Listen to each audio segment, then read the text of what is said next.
All right, let's call this meeting to order. This is the Tillamook County Budget Committee. Today is Thursday, April 14th, 2022. We're meeting in an annex to the Sheriff's Department in the south of Tillamook. There's some other activity at the courthouse. First on the agenda is some opening remarks, meaning that any of us can have something to say about what we've done so far and where we go today.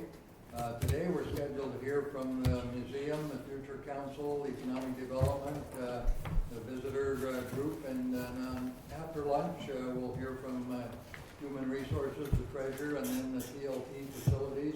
And then we've got a period of time to talk about what we've heard and the direction we'd like to give the County Treasurer to balance the budget. So I've been making a few notes as we go along, and I'm sure others have as well. And so we'll take those up and offer our questions towards the end of the day. So I'll ask the committee, any comments or reflections or observations on the last 2 days or where we're headed today? My only comment is how smooth it's gone. The presentations are getting to the point and coming down. I like the way the presentations are this year. Not so much a dog and pony show, let's get right to the facts and the numbers. Yes, I agree. Well, if nothing else then from anybody, nothing? All right, the first one is Pioneer Museum, and it has a lengthy history with the county and with this group as well on how it's funded and from what sources. So I saw that Mr. Wood, the relatively new director now, is online. So let's go ahead and begin. Mr. Wood, you go ahead and offer your remarks about your request, and we'll throw some questions at you most likely. So welcome, and please go ahead. Perfect. Thank you, Mr. Olson, and the whole Budget Committee. Thank you for your time and attention and continued support. So I'm sure after 3 days of workshops, you're all pretty tired, so I'll dispense with the pleasantries. And you have a list of all of our accomplishments in the last fiscal year in front of you. So I won't read those off. There are myriad successes, though, that we've had with county support, and we appreciate that very much.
ensuring a guaranteed amount from the county in years to come. So with all that said, I want to open it up for questions that you have of me. And again, thank you very much for your time. Some questions for Mr. Wood? Could you explain again, how many employees do you have, and you're looking for another employee, is that right? Can you explain that situation again? Yes, currently we have 3 full-time employees and 2 part-time employees, and we're looking for a 4th full-time, a 4th full-time employee.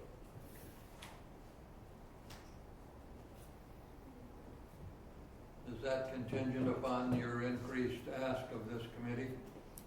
Yes, it is. We won't be able to afford onboarding another person unless we have increased funds.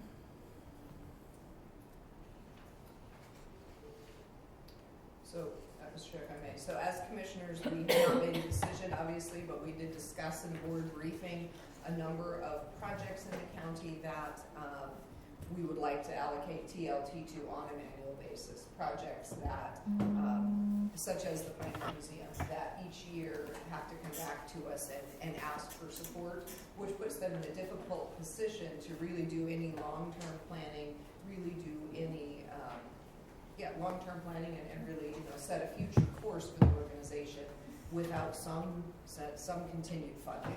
And so we did identify a number of these organizations. I think you heard Cammie at the fairgrounds yesterday talk about 200,000, I think that we talked about, or 250 as well for them on an annual basis, so they can have some long-term planning for their facilities work. So embedded into a number of the budgets that we look at today is this TLT expectation. So when Mr. Wood is talking about that ongoing funding, it's something we have talked about as the commissioners and would allocate TLT in that sense. So that's just to kind of clarify. This is not a general fund ask, although there is the history, which I can only give a tiny bit of. I think Bill probably can speak more fully to the history of the levy that was originally in place for the Pioneer Museum that the voters passed back in the 80s. That was to ensure that this museum was funded really in perpetuity, and then when Measure 5 and Measure 50 came along, all of those things got rolled into our general fund. And since that time, the museum has had to come before us and at times has received almost nothing, at other times more. And I think our goal is to really honor the intention of our community and ensure that this museum has enough funding to maintain the building, the basic staffing needed, and really be an effective museum in our community. So just kind of for context. If I remember right, the levy was 7 cents a thousand back then. And that equates out to, well, what was the veterans? 396,000. So that's about what it would come up with if we were still funding it at what the voters approved. Mr. Chair, if I may. Yes. So Jacob, I know you probably have heard these rumors or know about this, but the commissioners are leaving our meeting rooms A&B to provide additional courtroom space for the circuit court. We're moving our office spaces, our meeting spaces. But our ultimate goal, and that we pretty much have the financing in place, is to build an annex. We've got 2 options. We can build that annex on the current courthouse property on the southeast corner, or we can possibly utilize the space that you have right across the street from us, where the donkey used to be. And if we do it there, our plan is to have it a 2-story building. The commissioners would occupy the bottom floor with a meeting room. The upstairs would be dedicated to the museum for storage or whatever else, additional exhibit space, whatever. And so we'll be working with you in the future as we get closer to this. And we think right now maybe 3 to 4 years, something like that, Rachel? That in that area? Or sooner. I mean, Or sooner. depending on the money from the state, we would be Right. engineering next year. Okay. And so again, we do have the majority of the money put in place. We got $1 million grant from the state. Not a done deal yet, but we think it's going to happen. So that's another area that we're looking to support the museum in every way that we can. I'm glad to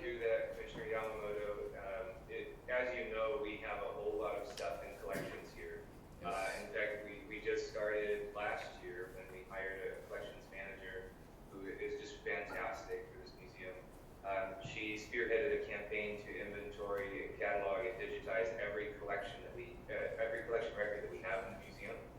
And currently we're up to just over 45,000 objects that we've cataloged, and we're nearing completion, but we're not quite there, which suggests that there's a whole lot of stuff and not a lot of space.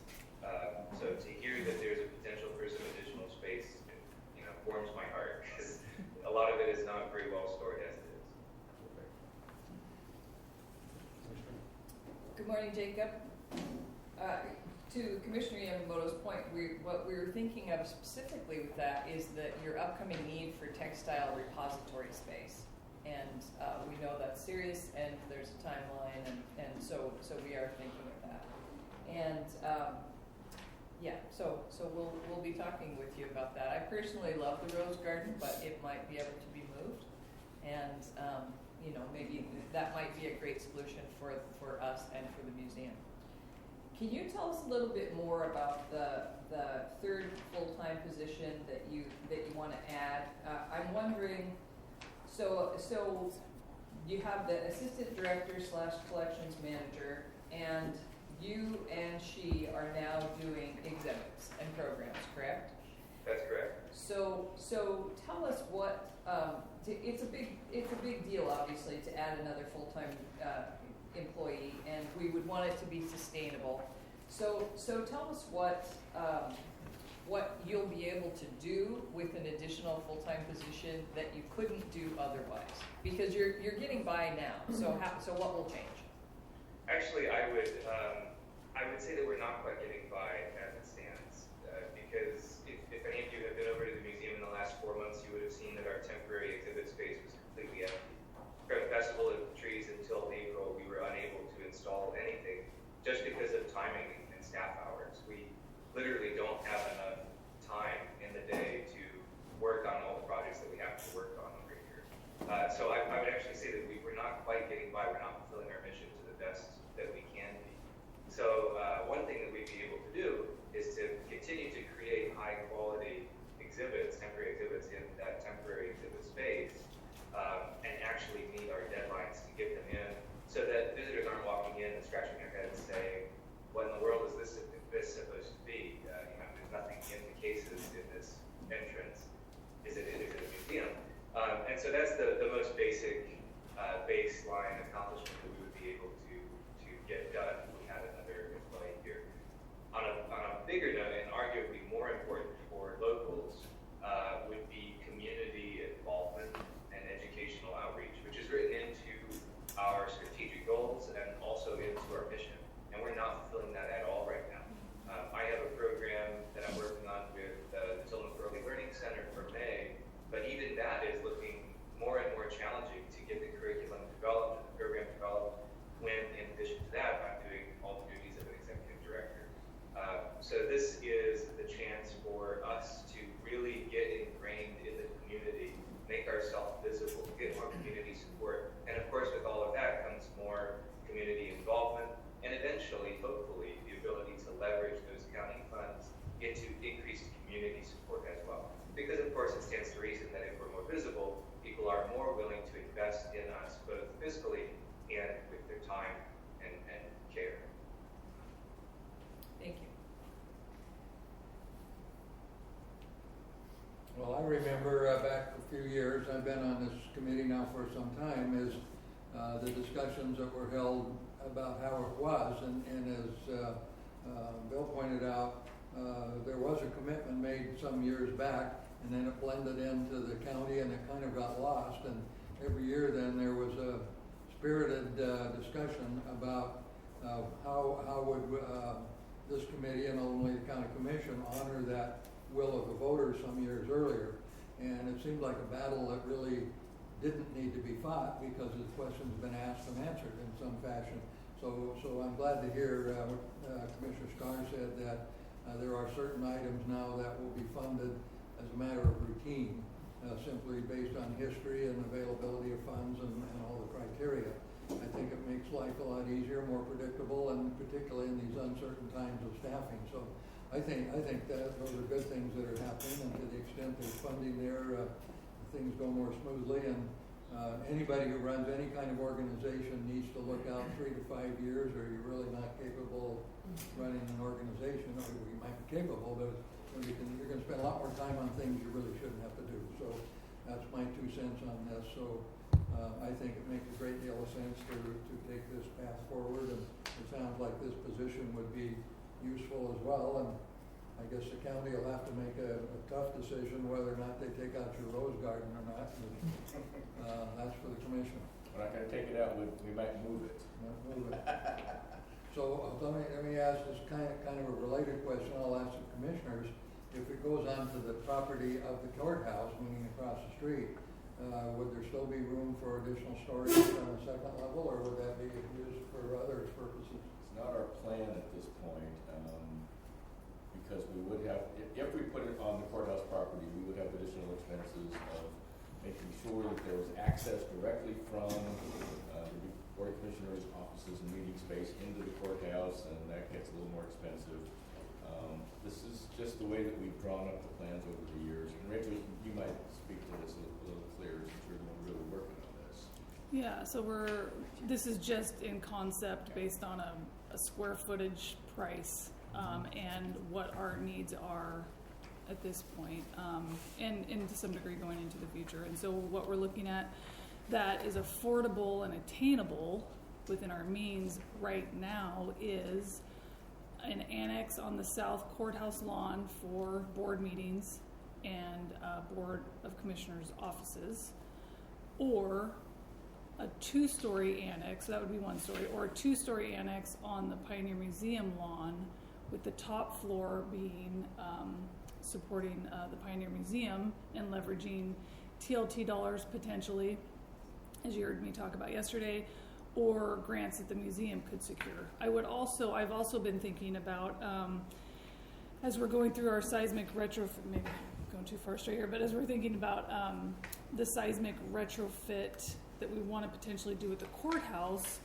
if we're going to do an annex to the museum, I think there's questions also about the seismic life of the museum, and should we be building on the second floor of an annex next to the museum archive storage, or should it be offices for people in the event there was an earthquake? So I think that would be a good conversation that we should have, and that also might leverage other opportunities for funding. But that's what we're kicking around now, and again, as I mentioned yesterday during my report, it's largely going to be driven by the results of the seismic study, which I should have in the next couple weeks. That makes sense. I was thinking if you go on the courthouse lawn, or the courthouse property, then the storage issue for the museum still exists. It has to be solved in some other fashion. Yeah, and I think when the time comes, once we decide on where, then we could address, if it doesn't meet the needs of the museum, recognizing that's still a need, that we could explore other ways to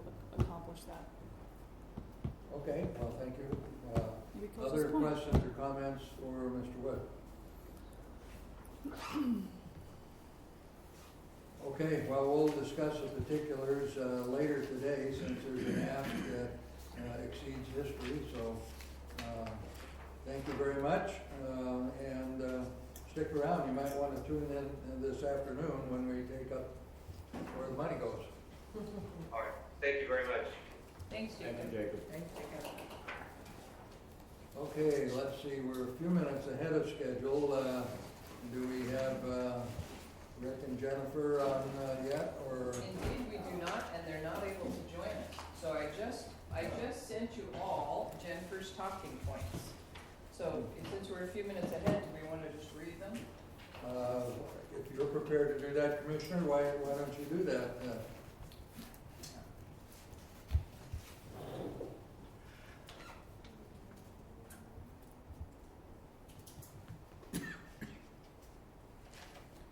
So you said neither one is able to join us this Correct. morning. Okay.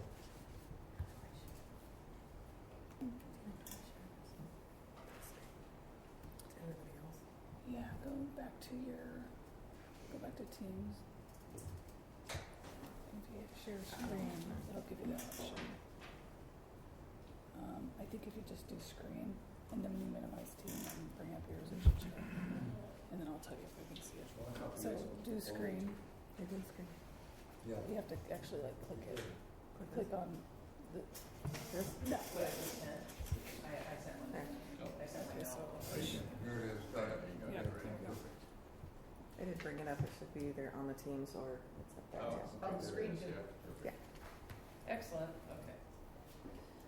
Okay, so there's all kinds of background in here about the Futures Council and reminder about the Futures Council's mission to serve as stewards of the county vision and its ongoing vision process. So the work that the Futures Council has done most recently is in updating our vision plan. And that was tricky because of COVID, of course, but we engaged OSU and had a lot of community involvement. There was a survey that a lot of people responded to. It was really pretty great response. For the basic question was, what do you want to see in Tillamook County in the next 10 years? And so what is before the Futures Council now is to wrap up the vision. I think the stage that it's at is it hasn't, all of the data has been compiled, and I think that where they are is in coming up with the final summary language about, this is what the community said on the subject of tourism. This is what the community said on the subject of the economy. And so the summary language, and then what we hope to do is have, as we move into the plan with that was a 2-tier plan that we get input from the community about what the community wants, and then we use that to inform a strategic plan. So that when the vision that we had previously that was done in 2000 for 2020 through the next 20 years was a great vision, but it wasn't ever translated into an actionable strategic plan. So that's what we want to do next, is use that data to create an actionable strategic plan. And we want the Futures Council to be involved in that process, to be able to represent the vision as we're doing strategic planning. So Jen has requested $20,000 support from the VOCC for the Futures Council work. It isn't itemized. There is work to be done. It isn't itemized, and I can't speak to exactly what that would be spent on, but I think there has been an ongoing annual support of the Futures Council work by the commissioners, and that's what I can say about it right now. I'm glad to see that it's going to be an actionable plan, because the old one sat on the shelf, and Right. we didn't discover that we were actually doing something on it until Aaron started with the housing program. Oh, that was one of the things I identified 20 years ago. We're finally getting to it. Yes. So it's got to be actionable, so the commissioners can say, okay, these are the steps we need to take to get that. I totally agree. Right. And it just gives it so much more meaning to be able to say, this is a mandate from the community. This is what Tillamook County really wants, not just what we want. And here's a roadmap. Exactly. This comes out of Video Lottery, Yeah, and it looks like Video Lottery is actually doing quite well. it has. So there is funding available. There is funding available, yes. And just to clarify, so this isn't to pay for the actual study, because that's out of ARPA. Correct. Who serves on the Futures Council these days? Well, Jen is the chair. Rick Nealand is the vice chair. We have Ross. Her name just flew out of my head. Dusty Linnell. Mary Groves from South County. John Holloway. Thank you, John Holloway. Misty used to be, Marie used to be. Marie still is. I think Misty, I don't know if Misty's a full-time member now. Sorry, I'm drawing a blank. That's okay. Yeah. And then there are the advisors, and I feel like Marlene is still on there as an advisor. There's a whole bunch of advisors, Yeah. like industry advisors, but a smaller group of actual Futures Council members. How as I remember years ago, Commissioner, you were on that one time, weren't you? I was chair for many years, Yes. yes. Was Gary Bullard on that, and Lynn was Salmon? Mhm. That's why I asked, because I Yes. think kind of turned over with new people. Yeah, Leela has retired, and I had a nice meeting with her recently where she said she's ready to retire from she's still had been on the Futures Council Foundation board. And so, you know, she did many years of excellent service, and Gary and Kay moved back to Portland, I believe. Yeah. Well, I'm sitting in Lena's spot on the budget committee. too. Gotcha.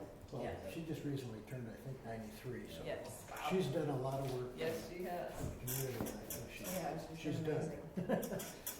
So that's when I got involved in the Futures Council with Leela and Shirley Kelkoven. Oh, Shirley Yes. too, yeah, I forgot about Yes. Shirley.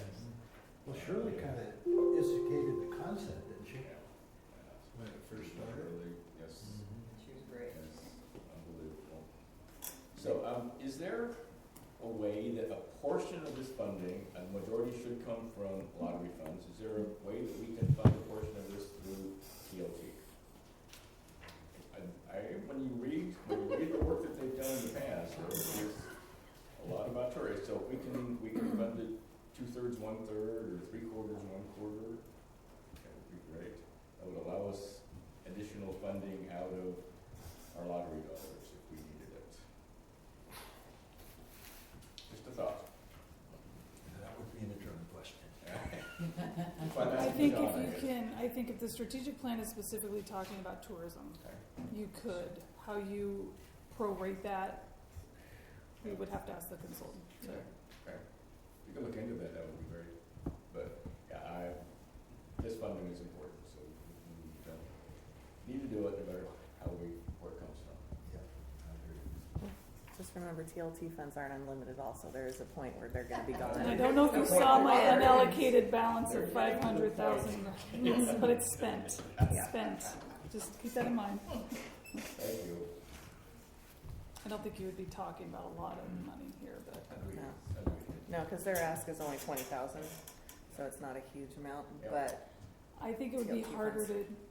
I think it would be harder to pay the Futures Council for their time working on the tourism to make that link. It would be easier for the consultants' time working Yeah. on the TLT. So maybe you could take the ARPA money that you have allocated to the strategic planning and mhm. do that shell game. No, not Shell shell. game. It's a shell game. You're reallocating money. Reallocation. Same. It's Revenue stabilization fund. Now I got you doing You're moving. I'm moving There's certain my. words. Thank you. Mhm. Well, I remember when Future Council came into being, and it was one of those things that people don't see it. It's literally behind the curtain for the most part, although they do have quite a bit of public input. But I don't know how you run a multi-million-dollar organization without some comprehensive planning efforts in a whole lot of areas, and otherwise you're reacting instead of acting or planning, so to speak. And this is a pretty good tool, and I'm not sure, probably something similar exists elsewhere, but I've always thought this was a little bit unique to Tillamook County. That it actually had a funded organization that went out and talked to the people and asked various questions, took a booth at the county fair, and it was almost like a scientific sample that was statistically valid in some respects. And so I think for the modest amount of money that's been spent over the years, you've had some pretty good results, and I suspect it's probably helped shape public policy, and so in my mind, that's not a bad thing. So how you pay for it is a question for the treasurer and others, but I'd hate to see that modified or changed or diminished in any way. I think there's value there, and I'm not sure if you ask 10 people walking down the aisles of Safeway what they do with, get a blank stare. But for the three of you who set policy, I think there's some value to it.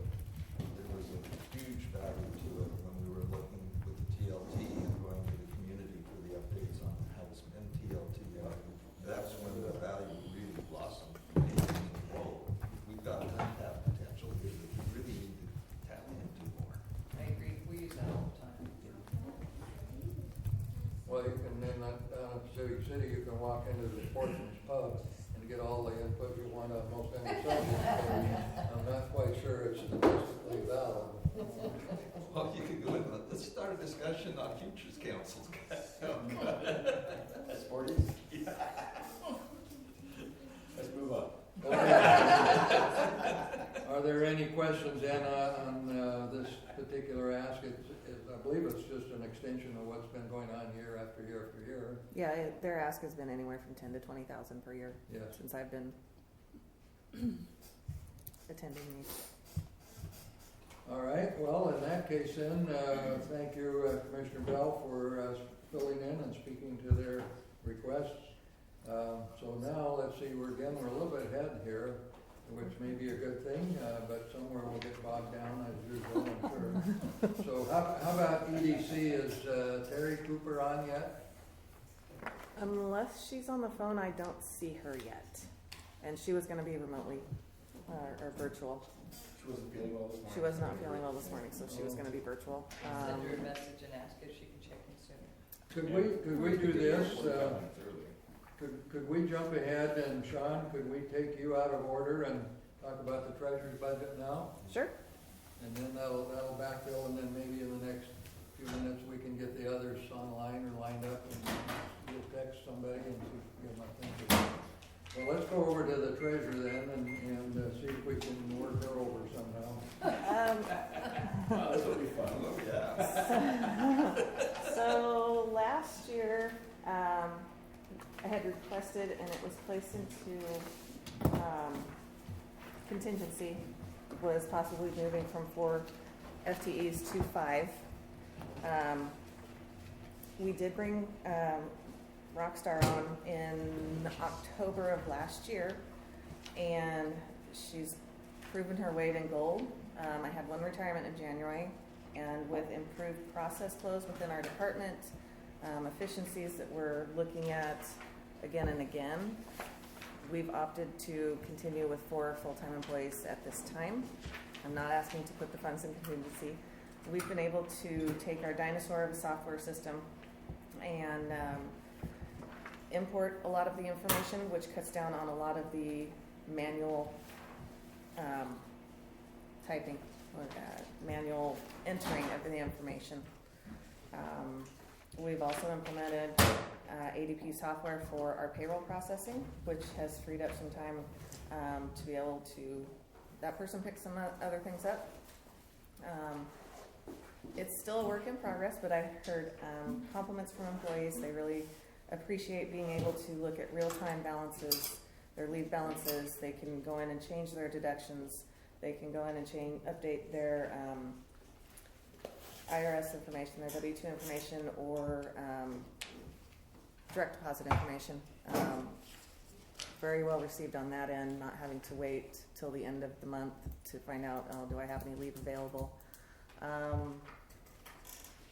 What else have we done? We've just been looking at everything that we've been doing in the past and how we can improve it. And making those, jumping off the ledge and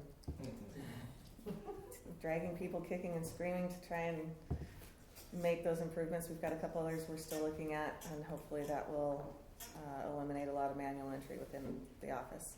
We've also gone completely digital with all of our vouchers, which is a plus in one hand because we don't have the paperwork. We're getting rid of the file cabinets, so we don't have all that storage downstairs.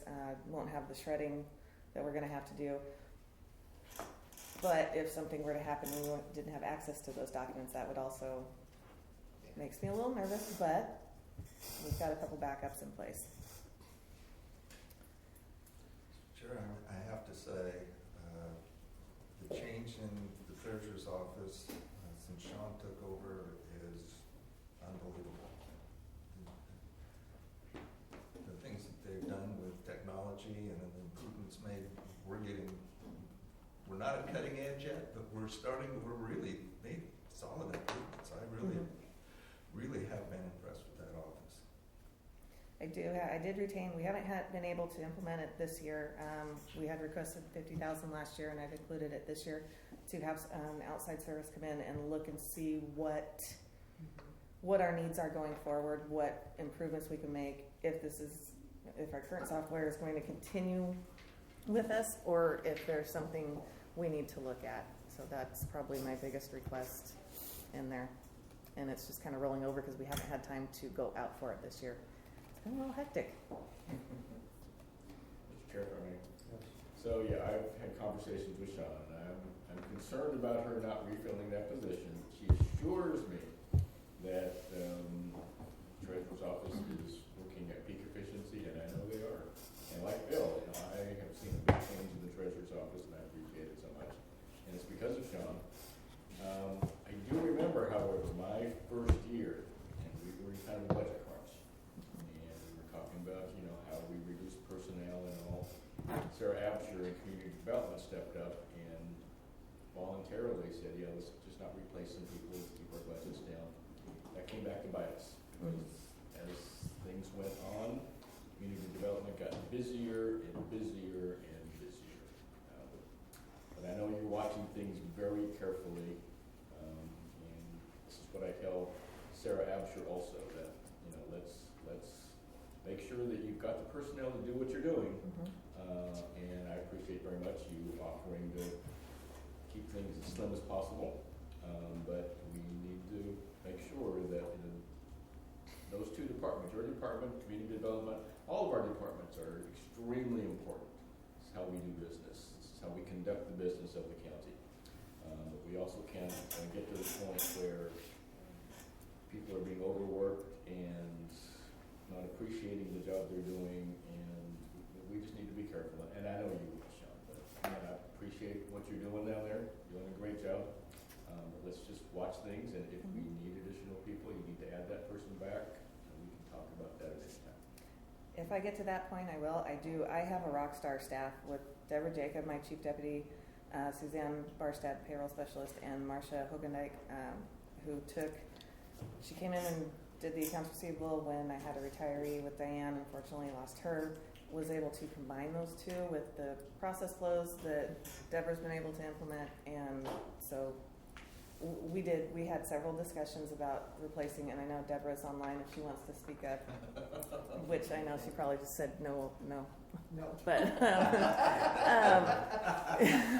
Deborah's a true accountant. Yeah, she's awesome. I don't know. She'll say, let's just jump off the ledge, and that's what we do, and see if it works. And it does. So I cannot do it without the staff that I have. I am so appreciative of them. So for the three of us who aren't quite as close to this, although Bill certainly was for a long time, could you give us the short story of where you are with the computer systems and getting a fully integrated payroll with general ledger and all of that? So with ADP, we are able to import our general ledger directly into our accounting software. We don't have to manually enter in every transaction, which is very nice. We are still teasing out some of the oddities that we see on the back end that ADP does, and we do have to do a little, maybe if Deborah's listening and wants to speak, she can unmute herself, because she has gone down a rabbit hole on some of these things with the GL before I can get to it, and I let her run with it, because if I get in her way, she's going to run me over sometimes. Honestly, she is great. But with the importing, it has made our flows, our processes so much smoother. I don't know why it wasn't utilized previously. I can't speak to that, but we are utilizing it. We've gone back and reconciled the bank statements from when they first implemented this in 2008 in our accounting software. So now daily it is reconciled to the bank, so that when we get to the end of the month and we're trying to close the month, we're able to, as long as we get the information from the departments, to have the reports out before the 10-day requirement. So I went through some of the other material you sent, and I noticed you still got a lot of cash sitting in two investment houses, Piper and another one, I forget what the name was, but what are the debt insured by SIPC, or who's insuring that, or how does that work in terms of what you can do with public funds? So that I have to follow our policy that was adopted a couple years ago. I haven't read the policy in a couple months. It should be insured. I will double check on that and get back to you. But, I'm just curious, I know like if you're in the LJIP in Salem, they have statutory requirements and it's pretty straightforward what they do, but then you get correspondingly a pretty low yield. I don't know where it is today, but I suspect it came up, maybe up as high as 1%. No, not even that one. no. Well, I noticed today, I got a headline from the Wall Street Journal or somebody today that they're now issuing mortgages at 5% across America, which is a departure from where it's been for the last few years. Right. Interest rates are coming up. They've been coming up steadily over the last couple of weeks. I've gotten emails from our brokers as far as, do you want to invest the funds? Some of them were a little too far out that I felt comfortable of investing in if they have some more short-term ones. Because I feel our short-term investment is a little light versus the longer-term 2, 3, 4 year. Who's the county's auditor now? It used to be Bolt, Carlisle, and Smith. It is technically still them, but they were purchased by a larger company, Singer Luac. So we still have the same auditors. They're just owned by a different company out of California. Do you know that one, Bill? Probably do. I've been out of it too long. I don't keep up on the audit firms anymore, but there's not very many left. Let's Yeah. put it that way. Well, back when I was in school years ago, it was Big 8, and then it became the Big 4, and now who knows what it is.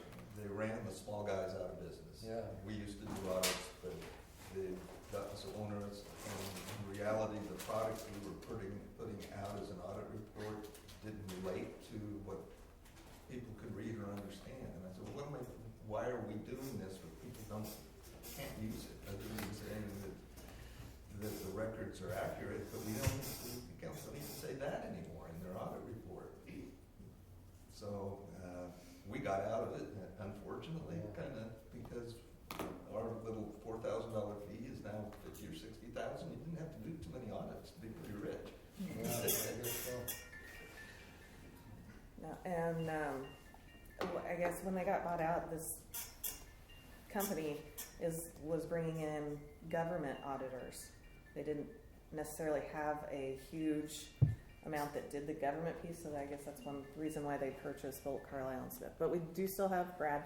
He'll be here this year, July and September. So are you no longer issuing paper payroll checks, direct deposit for everybody, or what? If they choose to. So they have the option? They have the option of direct deposit, online statements. We do have some that prefer paper checks. And so those are processed and sent to us next day after we push the button and send payroll through. And then also what's nice with this is with the ADP, it's your personal login. So if you leave, you can go back, I think it's 3 or 5 years, and pull your W-2 information, because that's your login, your information. The county's not. You don't have to call us to get it, which is nice. I like that as personally. I can go and change my withholdings, change my direct deposit. I can, if I leave 2 years down the road, I need a W-2 because I'm refinancing, I can go pull it myself. It is a good system. Yeah. So let's say, hypothetically, that you had an extra $200,000. Not going to happen, but let's say you did. What would be your next significant or capital improvement for the treasurer's office? So I'd need at least 500 because that was the last, and that was a Okay, couple. hypothetically, let's make it Hypothetically. 500 in. Why not? I would look at a new accounting software. I don't want to do that right now because we've just gone through the implementation with ADP, and one's enough. Give me a break. Give me a break on a software system change. And I think other county employees, they've gone through the change too. They've had to make changes as far as we went from paper timesheets with a wet signature 3 years ago to now we had an Adobe one that we were saving to the M drive and processing those by hand, to then go to a system, which is nice because all you have to do is click a button and approve or type in your time. But I think everybody needs a break sometimes from software changes. They're nice. But and Jeff can probably agree that sometimes you need a month or two where things just work smoothly, then you can go back and look. So it is something, like I said, I kept the 50,000 in there to have somebody come in and look at the ERP system and what our needs are going forward and currently. What's going to work best for not only my office, but the other users that are going to have to utilize it, because we have pushed out in MIP our software. Department heads are able to log in now, and they can view their reports in real time, as opposed to waiting for once a month or calling down and requesting something. And that has been helpful for the department heads to be able to do. Okay, other questions for Sean? No question, I would just say I'm really pleased as well with the technological updates and the process improvements that have come through the treasurer's office. I think as we go back to the theme of these budget hearings, which is we can't hire enough staff to do what we do, every department is going to have to really be willing to take a look at what are the process improvements that we can make, and be willing to do some of that jumping off the cliff that the treasurer's department has been willing to do, to see if there's technology that can make what we do possible with fewer people. Because right now, out in the world, there are simply fewer people to hire. And so we're really gonna have to, I think outside the box, and I appreciate the treasurer's department leading that charge, so thank you for doing Yeah, that. Deborah was on the phone, but she did say cloud-based. She wants to go cloud-based with grant management. That's her. There you go. Well, yeah, cloud base. Thank you, Sean. Be sure you have lots of backup. Yes. Yeah, in multiple locations, all that good stuff. What's that? Okay, then I think we're good with the treasurer. Thank you very much. Looks like we have Terry online now, so we can flip back to EDC. So let's work through EDC, and then we'll take a short break, and then hear from Nan. And I don't know if she's online yet, but Terry is. So Terry, welcome. I understand you're maybe under the weather today. I hope you're okay and can make it through this session. Good morning, I'm not sure if y'all be able to hear me, I don't have much of a voice. I have a really bad cold and I woke up with 101.8 fever this morning, so. Oh. That's not good. Just trying to make it through, so. I don't know if y'all, could read, I know I heard from Aaron that it couldn't actually see all of the, achievements that I put in the outline in the paper that we submitted. So I, wanted just kind of go through that. We've had 2 job fairs this year, one in July, and then one we just had in February. We had about 164 people attend, and Commissioner Starr was just saying it's hard to get people to go to work. It's also hard to get people to go to job fairs. So we were pretty happy that we had only, I think, 28 attend the one in July, but we had 130 or so attend the one in February. So that was a pretty good increase. And so that's working with just our local businesses. You know, they reached out to me and said, let's do another job fair. And so I think what we decided now is that we're going to make it an annual thing somewhere around February or March, so they can hire heading into spring break. And then we had a government contracting workshop back in November that I think a few people I know, Commissioner Bell attended. And we had quite a few attendees, so we branched off of that and scheduled 3 more workshops around government contracts. The first one is this Friday afternoon, tomorrow afternoon. So we've been doing quite a bit of training, and some of that is because we were doing that jointly with the SBDC, and since the SBDC director left, all of that's kind of fallen on the EDC to kind of work out, schedule, and hold all these workshops. So we had a cohort of a website grant, and we helped 17 businesses with their website, and we have a new cohort that's just starting in April. We have done 2 proposals for Business Oregon for potential projects to move to Tillamook County. I think we're still in the running on one, which is a small business that's going to be located out of the airport at the port. We have a transportation hub project that I've been working on, which started with the SBDC and jointly, but now has become an EDC project. And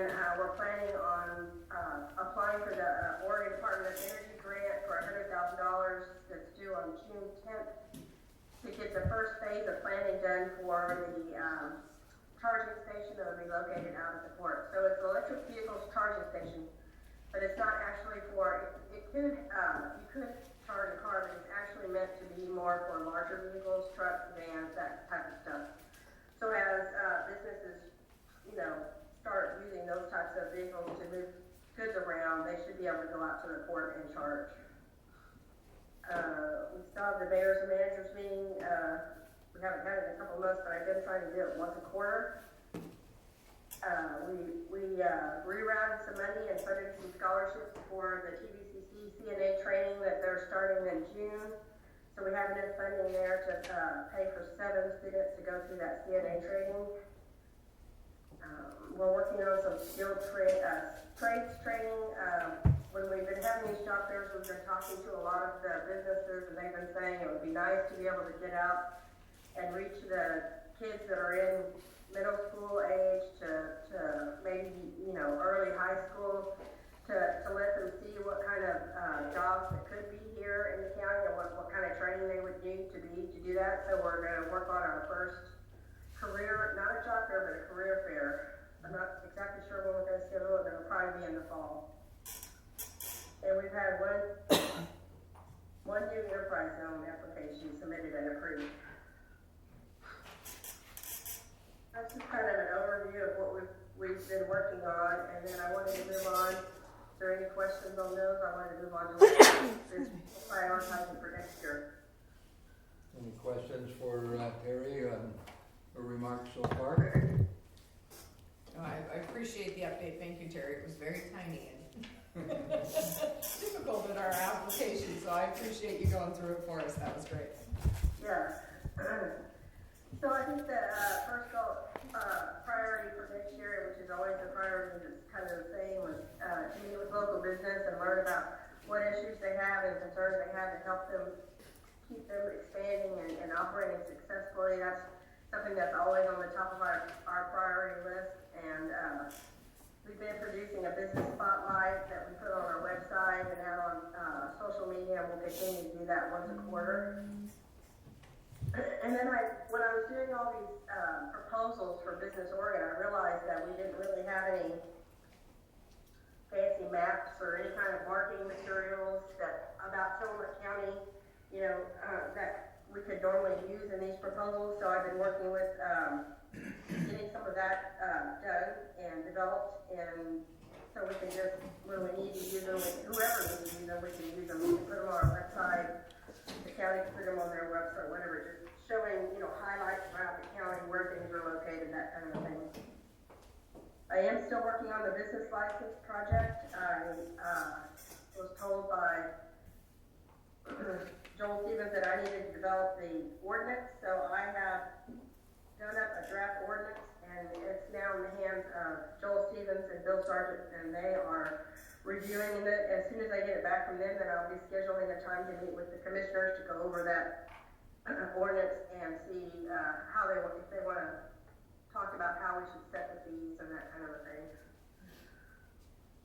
So I talked a little bit about the Transportation Hub project, which is the Tillamook Electric Vehicle Charging Station. And so the Transportation Hub project is a big project conceived by the former SPDC director, Paul Nesbitt.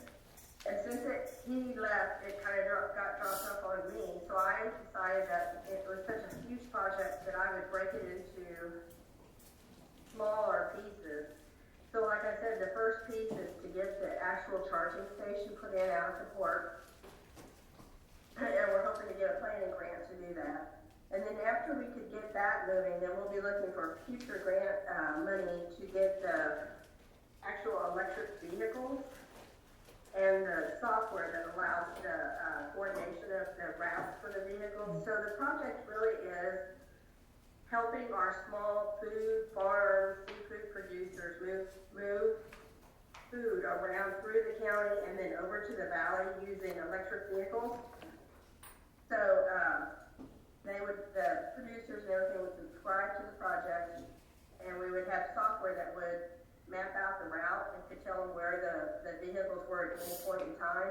If they needed to call to get something picked up, dropped off, could also pick up stuff on the other end and bring it back to the county. So I think everybody that's been involved in the project from the very beginning thinks it's a very worthwhile project. It's just a very large project, and so I think we can't really get started until we have a place for vans to charge. And since the ODOE came out with a grant just for that purpose, then we decided to start there. So we've been working with Colpack on a manufacturing skills idea, like I said, skilled trades, skilled workers, that kind of thing, which we know we have a shortage of in Tillamook County. I don't know how many times since I've been here, people have called and said, why can't we have more plumbers? Why can't we have more carpenters? Why can't we have more electricians? And it's like, well, you know, I think we're probably gonna have to grow our own is the idea behind that. And the way we're gonna do that is A, to have those career fairs and get students interested in doing those types of work, and B, get some training and some place for these people to get the training here within the county. So we're working with Colpack.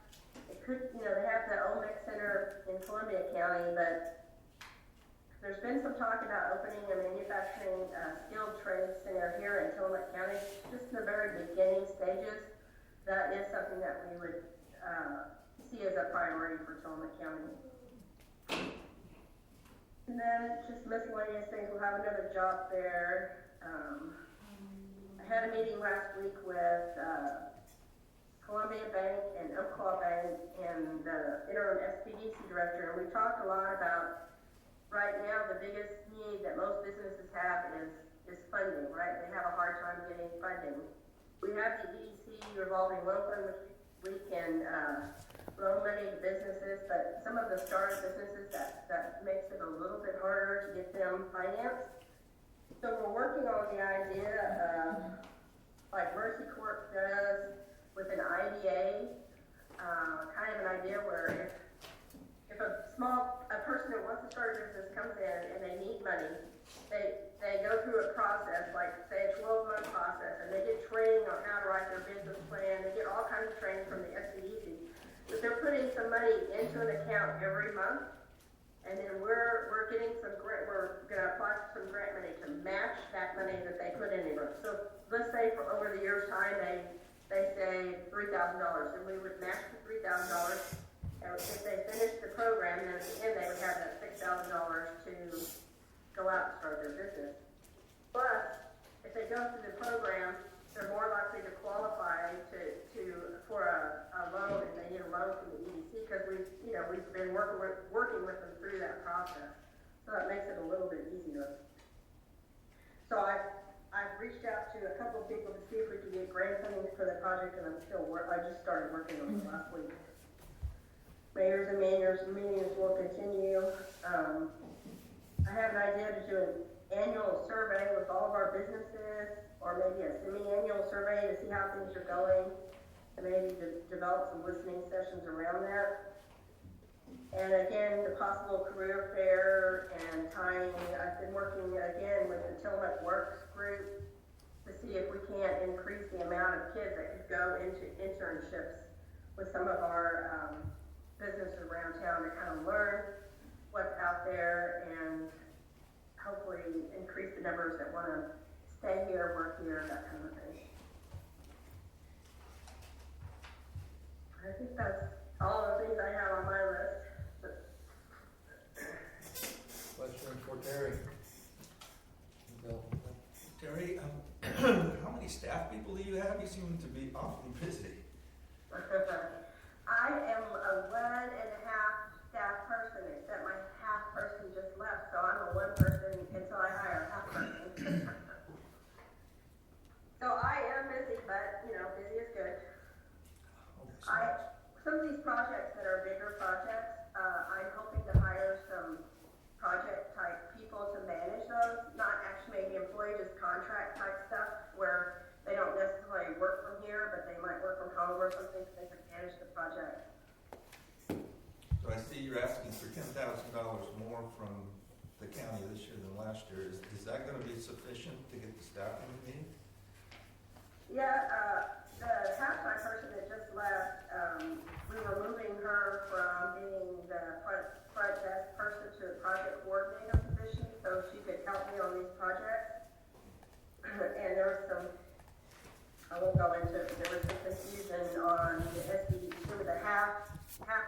person for me at halftime for SPDC, and there was some confusion on the SPDC side, so she started looking for a new job and of course found one. And so, if I could hire again, I'm gonna, instead of a secretary office type person, I'm really gonna, be stuck on hiring people that can work project-based stuff. So they can take the project from the start to the finish and do all the organizing. Of course, I'm still involved, but they can do all the coordinating and the organizing. And I think that's gonna help me more than having, I'll contract out the accounting work and everything that she was doing, and then concentrate on hiring project managers instead of a project coordinator. Makes sense. Is then 1.5, or 1.5 be sufficient? You go back to what you've been for a while, but like Bill asked, is that enough to get all this done? Well, I don't know if it's enough to get all of it done, but I'm hoping that some of these grant funds that we're applying for will allow us to hire staffing. So I'm hoping that within those grant funds, we could hire project people that, we know we're in a limited space situation here, so I'm hoping that we can hire part-time project people that don't necessarily have to be located here at our office, and then I think we would be fine. Is it more difficult, and I think it may be, but I don't know, to hire a half-time person than a full-time? In other words, are there a market, people looking for half-time, or could they job share in some other area that might be related? Well, you know, we've been doing the halftime with the SBDC, halftime EDC, Yes. and that's a possibility. I don't know when we did the interviews for the new SBDC director. We had 4 people apply for that job, and I think they're still in the negotiating stages, and I don't know when that new person would come on. So we want to hold off, hiring somebody jointly until they have some input into it. It is possible to hire. We also have the foundation down here, located in our little suite here. So I think it's possible to hire jointly. I just don't know how it's going to work out. Any other questions for Gary? Mr. Chair, do other entities put funding into EDC? Yes, the courts, the cities, the PUD, the creamery. I'm sure I'm leaving some people out, but right now I can't think. Yes, they do put money in every year. Okay, thank you. And you still have individual memberships that are fairly modest Right. fees, as I remember, right? Yeah, we have $50 membership, which are individual or very small micro businesses. I think we have about 20 or 30 of those really small. Some farmers, some just different people. All I can say is wow. From since you've been hired, Terry, it's a great job. Thank you. I enjoy the work, so that makes it good. Yeah, I agree. Terry's getting a lot done with not very much help. Other questions for Terry or anybody related to EDC? One of the things Terry mentioned was a countywide business licensing program, because we've been talking about that for a couple of years. Apparently, she's been working on it with Joel, and we needed an ordinance that would allow for it, but we don't have currently any way to track county businesses that aren't in cities. The cities all have their own business licensing programs, but the unincorporated county does not. And so we don't even have a full inventory of businesses in the county.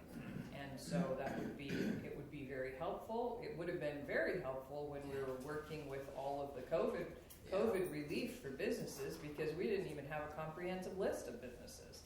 It would be helpful to be able to contact those people to find out what they need, how we can help them, and then also the business license fee itself could be a consistent funding stream for EDC. So we're working toward that.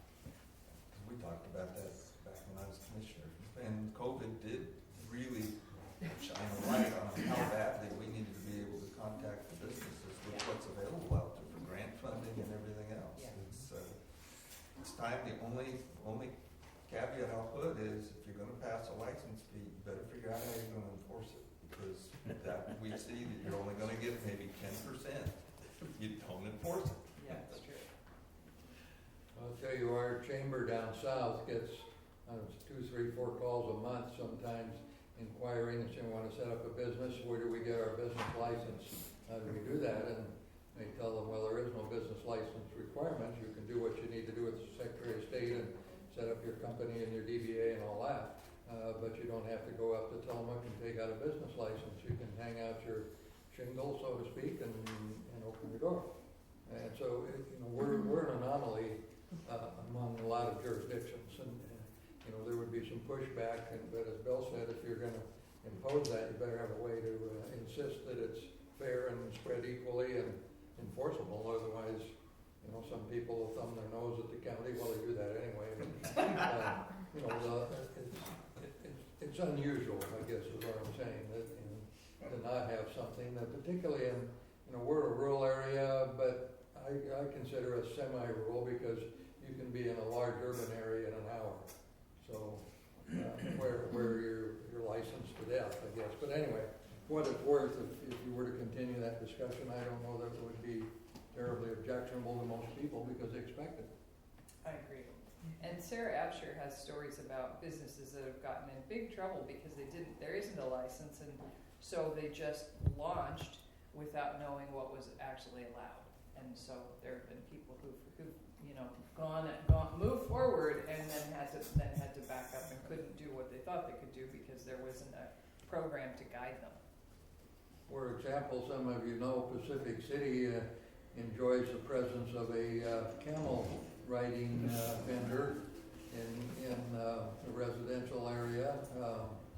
I don't know how you particularly license that or if that would be appropriate. But Would you license that? What are they riding? Camels. They have Camels. 2 camels, and I've forgotten their name, Clyde and somebody or whatever, but you go pay $15 and they'll walk around in a circle with your kids there for 15 minutes or whatever, and he's just been doing it now for several years, and I'm quite sure he has no business license because there is none, and he just hung up a few signs and people come in and park every which way and bring their kids over and they go around in a circle on this camel.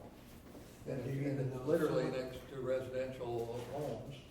Do you even know if somebody like that has any liability insurance or is bonded or anything? Or they You just- have no idea. If somebody fell off the camel, I guess buyer beware. We stick to horses up in Mark County. This ordinance ought to be interesting if we determine what we will do to check out businesses such as making sure they have camel riding insurance.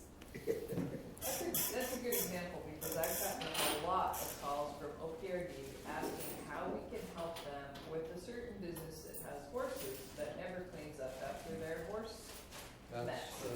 next door. That is one of them. And Yes. and because there's no license, there's no leverage. There's no leverage. I don't know. Tell them they're in charge of the beach, clean it up. Right. Yeah, well, yeah, I think the OPRD has told them regularly and our sheriff's deputies may have told them also. So the request is for 10,000 more this year, I believe. And that wasn't in the individual lottery, I don't think, wasn't it the same as the year before? No. What is it, the additional 10 is in there? Yeah, it's 108. Okay, so the version I looked at must not have had it yet, because I was looking at the different version at home. Told you online it's alive. You So okay? sorry. So under the current increased lottery revenue, that appears not to be an issue this year. It's not this year, no. I know we've had issues in the past, but this year, no. Evidently, people really hit those. Came back from COVID. And what is video lottery supposed to be spent on? Isn't there some regulations that it needs to be spent on certain areas? Economic development. Economic, Yeah. there's some that goes to community development, Right. they transferred it to them. Okay. So this is, Any other questions for Ms. Cooper? Thank you, Terry. I hope you feel better soon. Yes, thank you. Sorry you had to come in today. Yeah, take a long nap and get better. I hope so. All right, with that, let's take 10 minutes here and then we'll tee up the visitor group and go from there. We're pretty much on schedule so far, so. We have a different agenda. All right, what, yeah. Yes, We didn't finish, with the treasurer with HR. Why do you have a different agenda? well, let's see, I'm looking at HR after lunch. You moved Nan to me. Did Nan used to be on this page? Nan's on this page, she's Yes, No, I do. originally. Maybe he has the original. That's okay, you're the chair, yeah, you can do what you want. Must have looked Oh, we were- Well, I sure do. I just printed